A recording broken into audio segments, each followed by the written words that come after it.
everybody. Welcome to a special live late show. I am your host, Stephen Colbert. Well, you did it.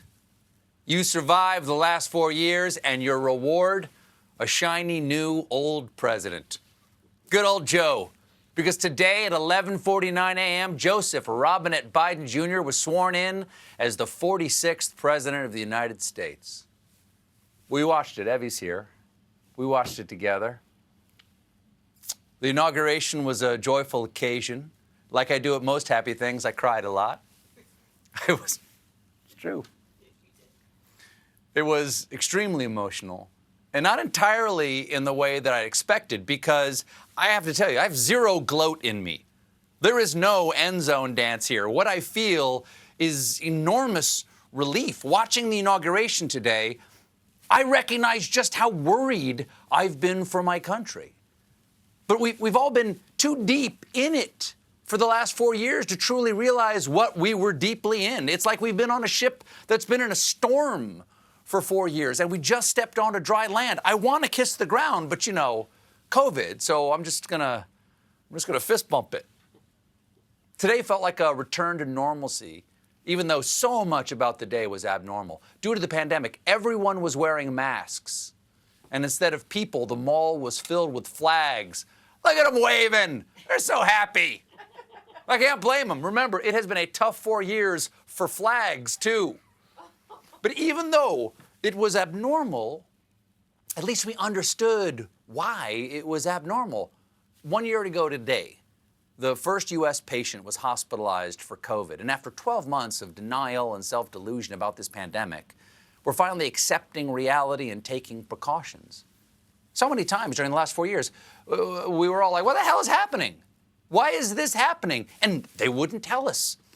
Well, they wouldn't tell us the real reasons, because everything was a sales job.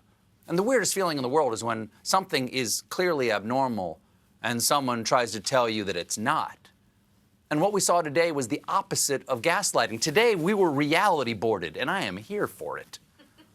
Perhaps the most potent symbolism for this inauguration was the guy who had to disinfect the podium between every speaker. His whole gig was just wiping away a disease, much like the voters did. Now, right before the Bidens came out, something very auspicious happened. It started snowing. It's an inauguration miracle. Oh, the last guy in charge was frightful, but the new one seems delightful. And now there's 4 years to go. President Joe, President Joe, President Joe. In a show of national unity, all the former presidents paid their respects. Jimmy Carter sent a message. The Bushes were there. The Clintons were there. The Obamas were there. And that's all the former presidents. Then came the words we've all been waiting for. Please welcome Lady Gaga. No, I mean, yes. It was exciting. Don't get me wrong, but not that one. I'm sorry. Jim? Ladies and gentlemen, the President-elect of the United States, Joseph Robinette Biden Jr. and Dr. Jill Biden.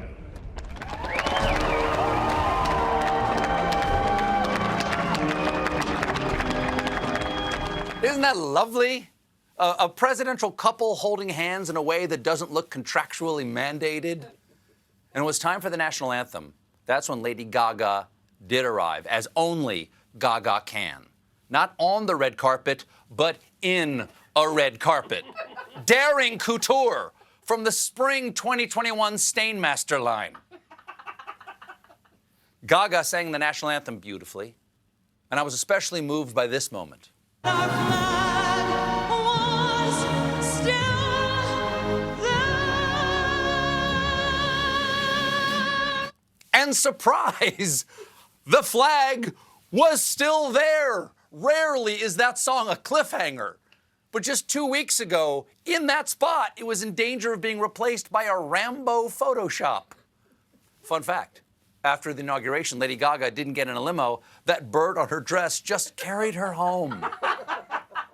Then, Joseph R. Biden took the oath of office with his hand on what appeared to be the Bible Director's Cut Extended Edition. Got all the extra Jesus. Now, when the new president addressed the nation for the first time, he had a clear message for the Capitol insurrectionists. Here we stand, just days after a riotous mob thought they could use violence to silence the will of the people, to stop the work of our democracy, to drive us from this sacred ground. It did not happen. It will never happen. Not today, not tomorrow, not ever. Not ever. Stirring words that I hope the rioters hear on the TV in the prison day room. The new president went on. This is a great nation. We are good people. It's so strange to hear somebody say that we're a great nation without then hearing about which of us are radical socialist Antifas intent on destroying our heritage with low-flow toilet flushes. The theme of the day was America United, so President Biden called on the nation to step back from toxic partisanship. We can join forces, stop the shouting, and lower the temperature. And then somebody raises the temperature. I'm like, who touched the thermostat?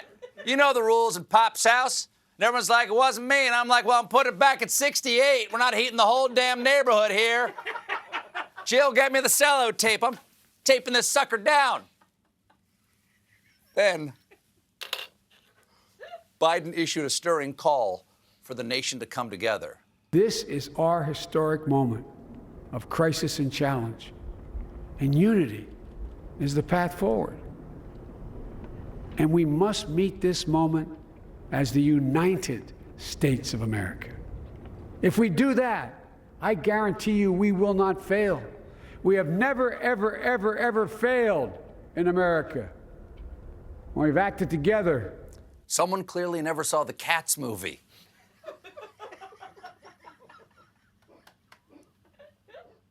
President Biden quoted St. Augustine and said a country can be judged on what they love, and then asked this important question. What are the common objects we as Americans love?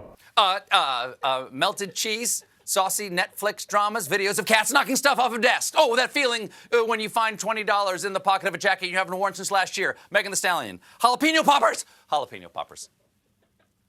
At 78, Biden became the oldest president ever to take the oath of office. And not that he was complaining, but there's a lot of work to do. Folks, this is a time of testing.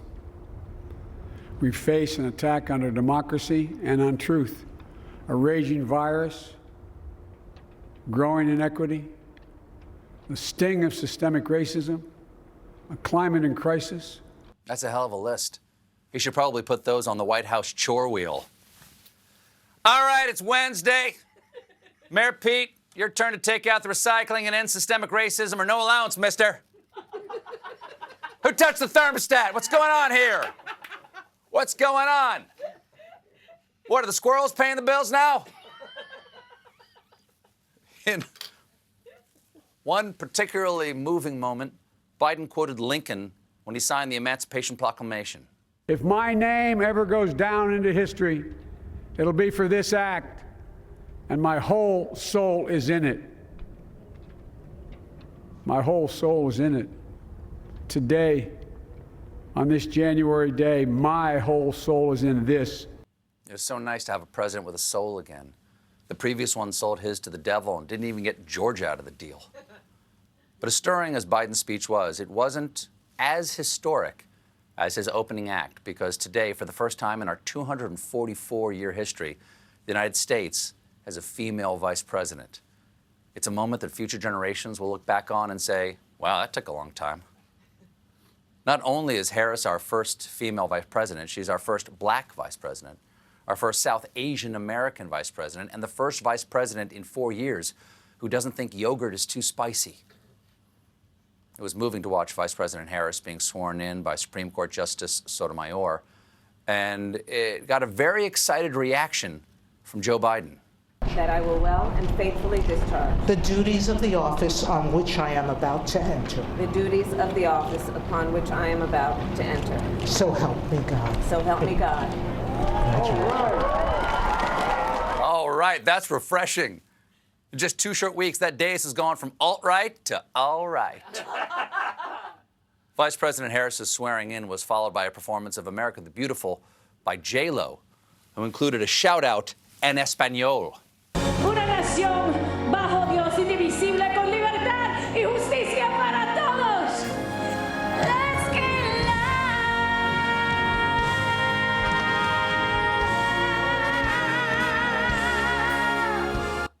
Heck yeah! Muchas gracias, Ms. Lowe. Don't be fooled by the shades that are rock. I'm still Joey from the block. Jack. Didn't think that Jack was coming, did you, Jack? There's always one more Jack than you think, Jack.